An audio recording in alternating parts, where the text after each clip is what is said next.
মায়াপুর নামক গ্রামে এক গরিব চাষি বাস করত। চাষি শহরে গেছে ফসল বিক্রি করতে।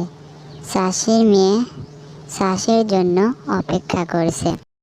আজকে একটু দেরি হয়ে গেল, কখন যে বিকাল বেরিয়ে রাত চলে আসলো, টেরই পেলাম না।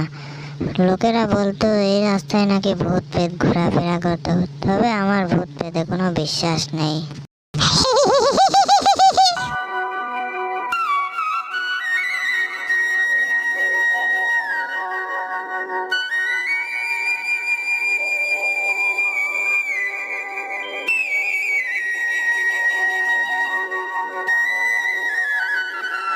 বাবা, তোমার বাড়ি ফিরতে আজ এত দেরি হলো কেন? আসলে হয়েছে কি মা, আমাদের গ্রাম থেকে শহর তো অনেক দূরে, যেতে আসতে অনেক সময় লেগে যায়।